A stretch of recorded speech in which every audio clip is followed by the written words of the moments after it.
recent weeks, the regime put in place by a 2009 military coup has begun the process of destroying the Honduran teachers' movement, a campaign that has turned Honduras' cities into battlegrounds.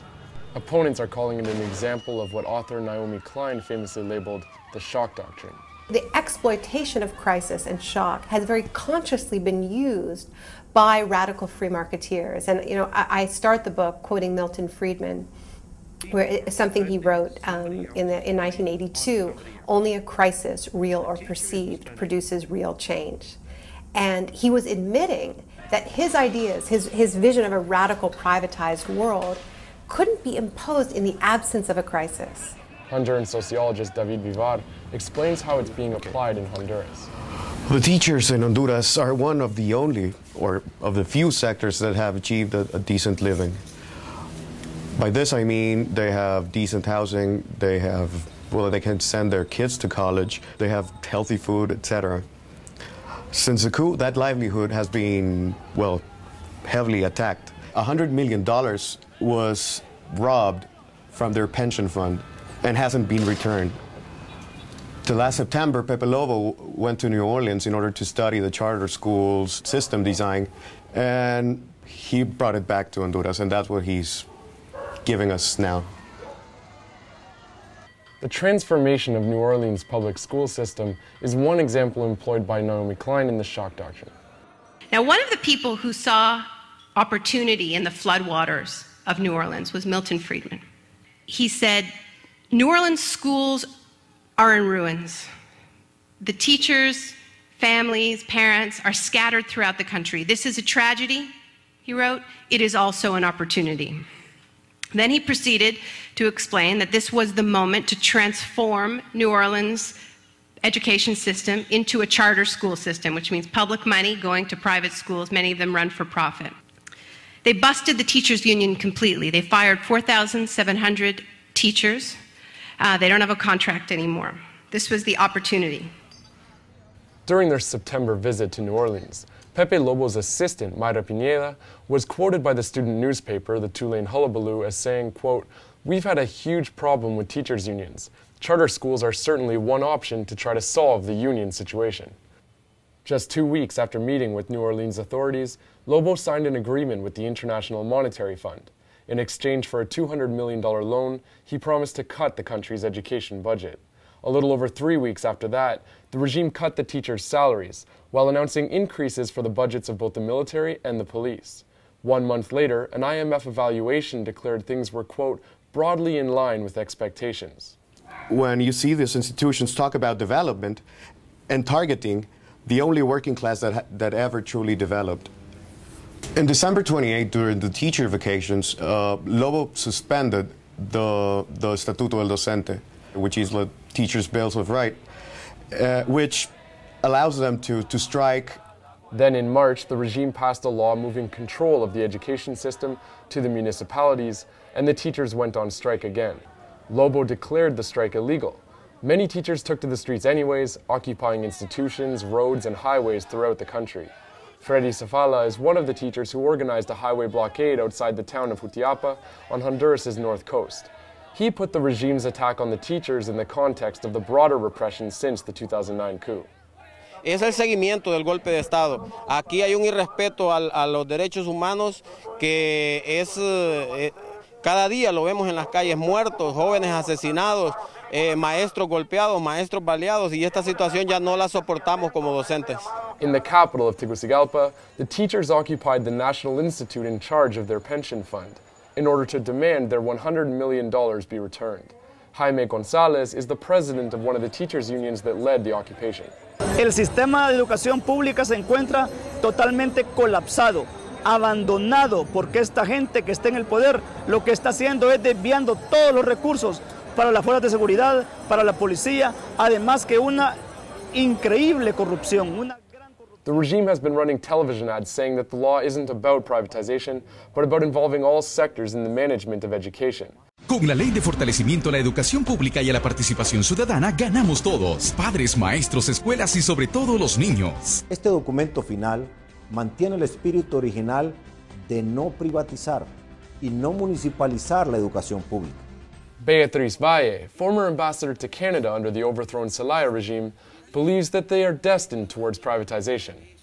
¿Que la educación puede mejorarse? Claro que se puede mejorar, pero esa ley no tiene ni siquiera un solo artículo que hable sobre cómo mejorar la calidad de la educación.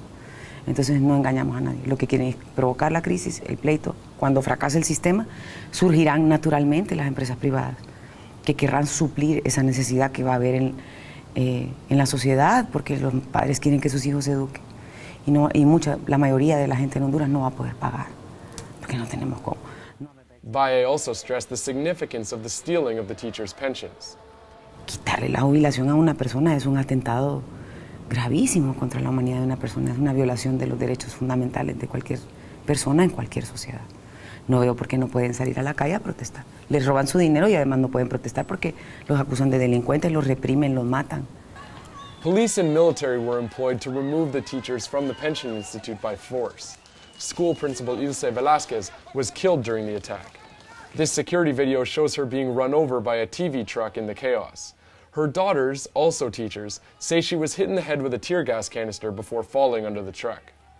Lo que estamos convencidos es que mi mami muere producto de la represión, de esa represión brutal que se dio ese día, contra un magisterio que solamente está pidiendo que se le respeten esas conquistas que nos ha costado sangre, sudor y lágrimas en las calles, porque nada de lo que el magisterio tiene se ha logrado por dádivas del gobierno, de todo. Regime leader Pepe Lobo declared that her death was an accident. Ilse's sister, Zenaida, couldn't disagree more. We come from a family of 7 children. We love each other. If you touch me, you touched all of them. So I'm very hurt.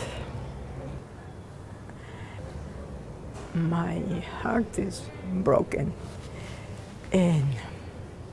But that gives me the strength to fight back, especially when the government has started a campaign, which is a campaign of impunity, trying to wash their hands, saying that my sister's death, it was an accident. She was hit by a gas pump. It was heavily gassed. Ilse was killed in front of the very building that denied her pension just days earlier. She wanted to retire. She was told she needed to be on a waiting list because there's no money to pay her salary, her retiree salary. Ilse is not the first sibling that Zenaida has lost in Honduras' social struggle. Her brother, student leader Manfredo Velázquez, was one of more than 200 people disappeared by the US-backed Honduran regime in the 1980s. Manfredo was kidnapped, tortured, and disappeared. This year is going to be his 30th anniversary of his disappearance, and we never found his remains. That is like having an open wound, and we hadn't healed that wound when all of a sudden we have the wound widely open again with what happened to my sister, Ilse Ibáñez. 8 years after Manfredo's disappearance, the Inter-American Court on Human Rights found the state of Honduras responsible for the murder. It was the first time ever that a state was found responsible for such a crime. While it never led to a single conviction inside Honduras, it helped expose the regime's treatment of political opponents. At least up until the coup d'etat, there was a large improvement in the experience of social movements from 1981 to 2009. Yes. Is that all gone? It's gone. It's incredible how back we have gone with this regime after the coup d'etat. And it is also incredible to see the reaction of the population. El primer día cuando ocurrió lo del golpe, y mi mamá fue de las primeras que estaba en la casa presidencial, ¿verdad? Y inclusive mi sobrina, la hija de ella, le decía, mi mami fue una de las fundadoras del Frente Nacional de Resistencia, decía. Mire, lo que pasa es que ellos tienen claro que la columna vertebral de la resistencia son los maestros y las maestras, que desde que se dio el golpe de Estado no aceptamos, ¿verdad? No aceptamos la realidad. De hecho, todo lo que estamos viviendo, todas las persecuciones a través de las entidades del Estado es por eso. Están pasando una factura por no haber apoyado el golpe de Estado. Por ejemplo, el caso de Manuel Flores, que fue tremendo, tan evidente, ¿verdad? Que él estando en su centro de trabajo, le llegan y lo matan. There have been no charges filed in the case of José Manuel Flores or any of the 10 teacher leaders assassinated since the coup. Y esas muertes selectivas de maestros también es como un aviso de ellos de que si seguimos molestando o instigando al régimen, van a seguir haciendo lo mismo con otros maestros. Por ejemplo. Our first shock was the coup. Ever since that happened, everyone that's politically active with the resistance movement has been repressed in every sense, not only beating and by the gas, but by, well, their lives have been threatened. These conditions are allowing the government to pass this unpopular laws. Other groups have joined with the teachers in protesting the regime's plans, a sign of the unity in the national resistance movement. High school students organizing walkouts, motorcyclists who temporarily occupy key intersections, youths, unionists, street vendors, and others who maintain roadblocks, and taxi drivers who organized a park-in that paralyzed the downtown cores of Honduras' two largest cities, Tegucigalpa and San Pedro Sula, including support for the teachers in their campaign for subsidies against high gas prices. The country's university students have occupied a series of campuses, including Tegucigalpa's National Autonomous University. It is against Honduran law for police or military to enter university campuses, a law put in place after the governments of the 1980s disappeared student leaders and teachers. Today, the police are disregarding that law. They launch tear gas and rocks at students while armored trucks spray them with a mixture of water and chemical irritants. Last Wednesday, after roughly 3 hours of battle at the university's two main entrances, about 50 police entered the university through the back, only to be pushed out again by hundreds of rock-throwing students.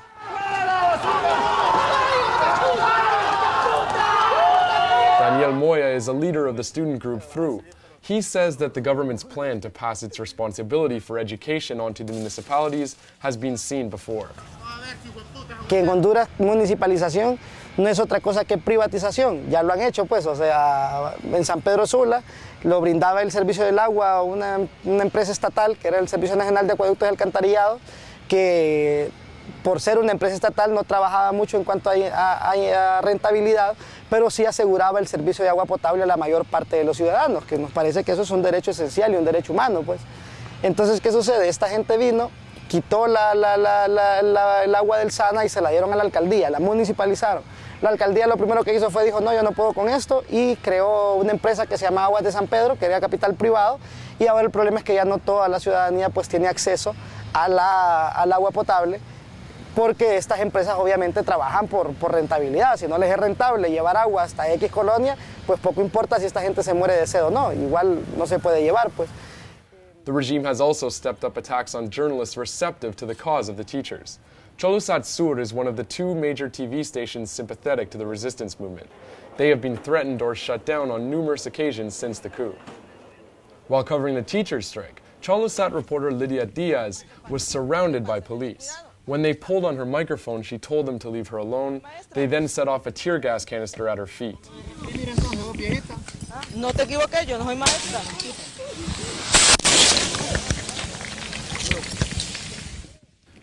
2 days later, Cholusat cameraman Salvador Sandoval was shot directly in the face with a tear gas canister while filming the repression of the teachers. Y cuando volteé a ver de dónde venía la bomba, miré que un policía me apuntó de una distancia considerada y me disparó. Y la bomba lacrimógena me impactó en mi nariz, causándome una fractura de tabique. Sandoval required emergency surgery. La policía tiene identificados como resistencia y no resistencia a los medios de comunicación, y no debe ser así. Ellos están para darle seguridad a todos, pues por igual. La prensa está bien atada y reprimida, pues. Subcommissioner for the National Police, Wilmer Suazo, explained why the police attacked the protests.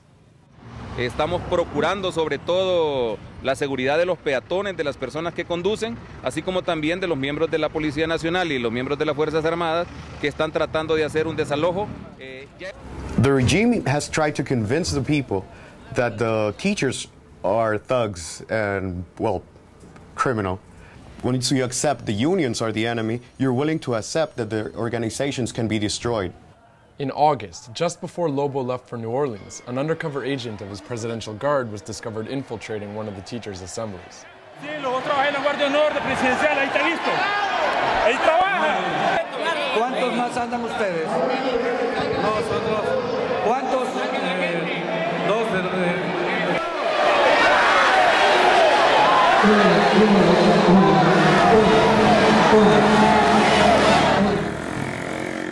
As far as Honduras's courts go, since Lobo took power, all the judges that opposed the coup have been summarily fired. What's left of the courts recently imprisoned 18 teachers on charges of sedition for participating in the strike. When they were denied bail, no statement was made as to why. Benedicto Santos, one of the lawyers for the accused, pointed out that teachers are in jail, while those who carried out a military coup remain free. Realmente es bastante vergonzoso porque mientras el delincuente anda en las calles, mientras el delincuente anda haciendo todo lo que quiere, el docente, los gremios organizados, la gente que realmente reclama por un derecho en este país es mandado a la cárcel. After 3 weeks of repression in the streets, Lobo threatened any teacher that didn't return to classes would be fired. The threat worked, and most of the teachers voted to end the strike. Okay, this is El Heraldo's declaration of victory. It basically says that the teachers' leaders are divided and they end the strike. El Heraldo is published by the cousin of the foreign minister, Mario Canaguati. Despite the teachers bringing an end to their strike, the regime went ahead and suspended 305 teachers for participating in it, and threatened to fire thousands if necessary. To recap, the teachers have had their salaries slashed, their pensions stolen, their labor rights suspended, their voice taken out of decision-making in education, and their schools put on the path to privatization. When they or anyone else tries to protest, they face their meetings infiltrated by military, possibly being fired, likely being gassed and beaten, possibly being jailed with sedition charges, and possibly being killed. The destruction of the teachers' movement is not only a simple destruction, it's a humiliating destruction. They are humiliating the teachers. Y apoyaba mucho la constituyente, de hecho creo que fue hasta de las que anduvo consiguiendo firmas de la proclamación, ¿verdad?, para la constituyente, y lastimosamente murió y no pudo ver, porque sí creo que estaba convencida de que este proceso se va a dar tarde o temprano. Los procesos sociales se tienen que dar, ya sea de una u otra forma, pero estas cosas no se pueden detener. As this video goes live, the resistance is shutting down the country once again in solidarity with the teachers. From Honduras for the Real News Network, I'm Jesse Freeston.